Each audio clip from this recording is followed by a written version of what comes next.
5 years ago, a profound secret was thought to be buried beneath the scorching, boundless sands of the Kandahar Desert. Echo 9, a specialized reconnaissance unit, had vanished abruptly during a night operation, leaving behind no trace, no sound, no hope. Official records had mercilessly marked them as missing and presumed dead, and the condolences sent to their families were but a chilling echo of a stark reality. The unit's sacred war flag, hidden deep beneath the sands to prevent it from falling into enemy hands, was thought to be forgotten forever, along with the unit itself. Funerals had been held, monuments erected. Everyone believed this chapter was closed. But one woman would defiantly challenge this silence and oblivion. Her name was Jessa Whitlo.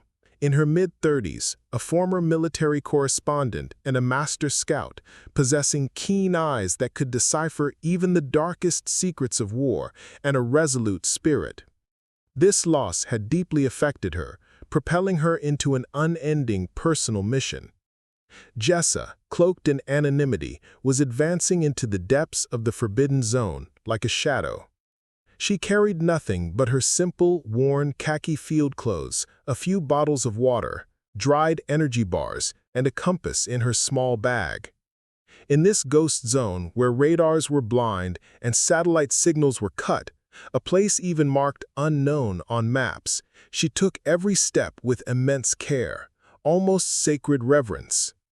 The wind whipped fine sands across her face, stinging her eyes, but Jessa's sharp gaze was locked onto the horizon, disappearing behind distant sand dunes.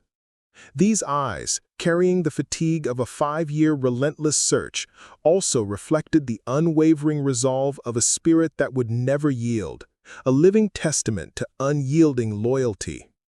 Official search operations had long ceased. The file was closed. But for Jessa, this story was far from over. She had begun investigating the fate of Echo 9 on her own initiative, without informing anyone, completely by herself. Her purpose was simple: to find that damned war flag and to honor the memory of the fallen heroes, those silent martyrs, as they deserved. After days of arduous trekking, Jessa reached a desolate settlement, thought to be the last known location of the Echo 9 unit. Appearing like a ghost town, it was a dead village in the middle of the desert, consisting of crumbling stone buildings relentlessly battered by the wind. The howling wind echoed through the abandoned structures, as if carrying whispers from the past. Jessa meticulously examined every piece of debris, every fallen stone, with the precision of a forensic expert.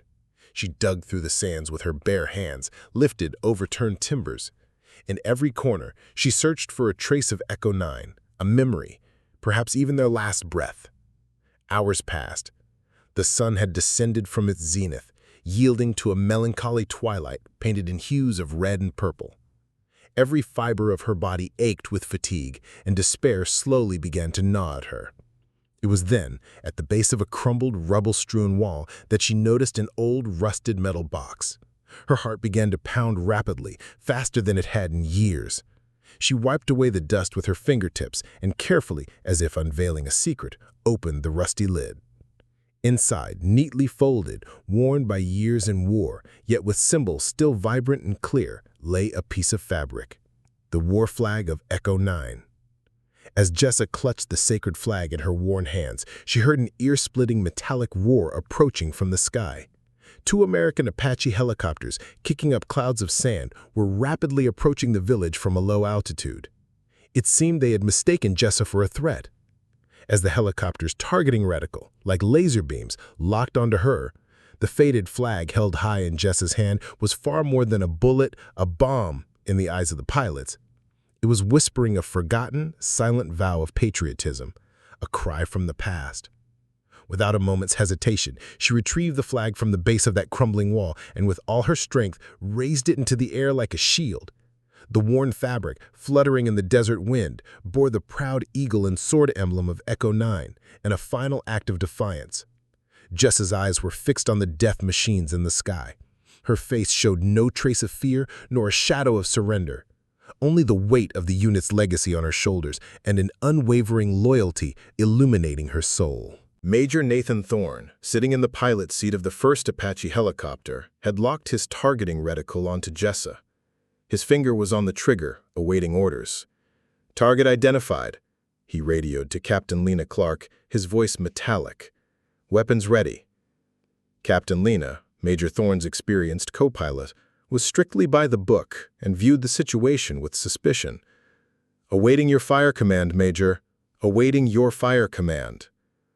As Major Thorne noticed the flag in Jessa's hand, his finger, as if pulled by an invisible force, came off the trigger. His eyes were locked onto the flag, unable to focus on anything else. "Hold fire!" he shouted, his voice trembling over the radio. "Look closely at the woman there. She's holding a flag." Lena, in shock, looked at her screen. That flag. It was the lost, legendary flag of Echo 9, missing for 5 years. A forgotten, painful image, like a whisper, resurfaced in Major Thorne's mind. The last desperate radio communication with the Echo 9 unit 5 years ago. In that call, the unit's commander, with his dying breath, bleeding profusely, had whispered, "Don't let go of the flag. Never. It's our soul." Flashback. Kandahar Desert, 5 years ago. Midnight. The Echo 9 unit was on a deep reconnaissance mission. Sergeant Mark Ghost Riley was one of the unit's most experienced, most daring scouts. In the darkness, they had fallen into an enemy ambush, trapped under merciless fire in the middle of the desert. Radios were dead, and all hope of support was cut off. The unit's commander, General Davies, with his last ounce of strength, had yelled, "Don't let go of the flag. Never. It's our soul." At that moment, an ear-splitting explosion plunged everything into darkness. The unit was scattered, the soldiers torn apart, and the flag was buried under bloody sands. Soldiers were dying or vanishing. Riley, disregarding his own wounds, crawled away from the scene, seeing the flag's last flutter like a beacon of hope. From that day on, that flag was seared into his mind, a silent symbol of the lives he couldn't save, of forgotten sacrifices, of lost souls. End of flashback. Major Thorne's voice trembled over the radio, this time not from shock, but from a profound pain and respect. "Lena, abort the fire command immediately. This is Echo 9's flag." Captain Lena Clark was still in shock, her mind struggling to process what she was seeing. "But Major, no one is supposed to enter this zone. This woman could be a threat." Major Thorne couldn't take his eyes off that worn flag, as if in silent communication with it. "That flag, Lena, is a vow buried in silence for 5 years. It's a promise." At that moment, death hovering in the air, the roar of the helicopter blades, paused for a moment, because some vows, some promises, are stronger than the sharpest bullets, stronger than the deadliest bombs. The helicopter slowly began to circle Jessa, like colossal eagles, but their weapons were silent, their threat vanished. Jessa still held the flag upright, resolute. Her expression was a mix of agony and triumph. This flag was not just a piece of cloth, but the soul of a unit, the rebirth of forgotten heroes, those silent martyrs. As the helicopters began their slow descent toward Jessa, she pressed the flag against her chest, the cool fabric warming her. Major Thorne radioed with a firm voice, "Bring her down, unarmed, no threat. Repeat, unarmed, do not touch her." When the soldiers landed near Jessa, she gently extended the flag to Major Thorne. The Major took the flag with both hands, with immense respect, as if it were a sacred relic. He felt the wear of the fabric, the faded symbols, every hole, every tear. This flag whispered to him the memory of the soldiers lost 5 years ago, their last screams, their last breaths. Major Thorne, his eyes welling up, turned to Jessa. "Miss Whitlo, this is unbelievable. How did you get here? You have no ID. This is a forbidden zone. How did we not find you?" Jessa just smiled, wearily but sagely. "Some missions, Major, are greater than official orders and protocols. And some vows, like this flag, are never broken, never forgotten. Upon returning to the camp, Jessa was questioned by military officials. However, it was less an interrogation and more a tribute. Colonel David Vance, Jessa's former commander and mentor, was surprised when he heard she had infiltrated the Forbidden Zone, but he deeply understood why she was there, why she had embarked on this sacred quest. Colonel Vance approached Jessa, a melancholic smile on his face. "Jessa, what are you doing here? You know, the search for Echo 9 has long been called off. The file closed." Jessa fixed her eyes on Colonel Vance with a resolute and stubborn expression. "They might have been forgotten, Colonel. But I haven't forgotten. And this flag hasn't forgotten anyone either." Colonel Vance placed a hand on Jessa's shoulder as if giving her strength. "You're right, Jessa. You're right. We are indebted to you for carrying this burden alone." Major Thorne organized a magnificent and emotional special ceremony to hang Echo 9's war flag in the base's Hall of Honor. All soldiers, civilian personnel, even townsfolk from a nearby community gathered to witness the flag's rebirth. Major Thorne, his voice husky with emotion, slowly raised the flag up the pole, his eyes filled with tears. "This flag is not just a worn piece of cloth," he declared with a booming yet emotional voice. "This flag is the soul of the Echo 9 unit. It is their fearless sacrifice. It is a part of their immortal spirits.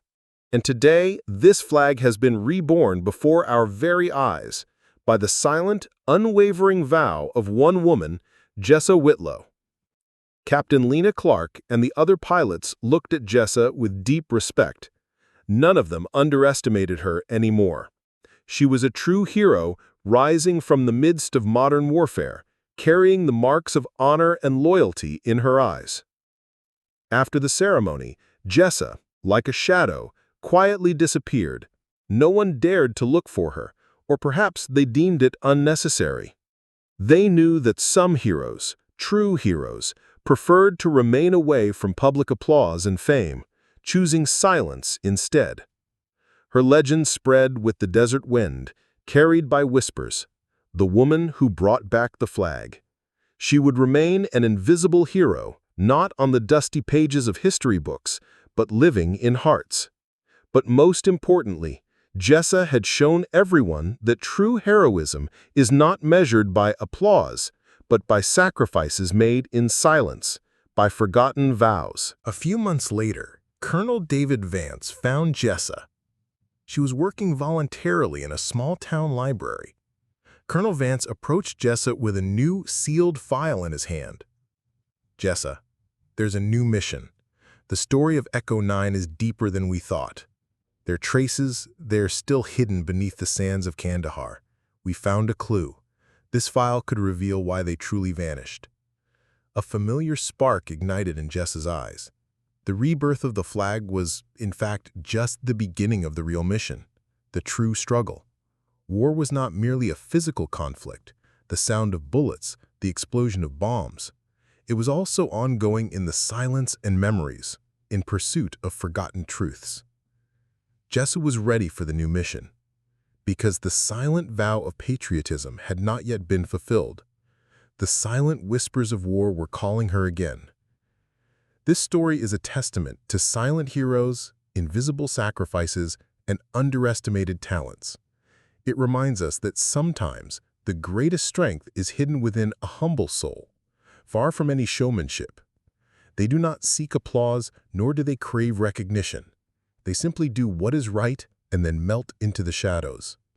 To help more people discover powerful human stories like this, please remember to subscribe to our channel and like this video.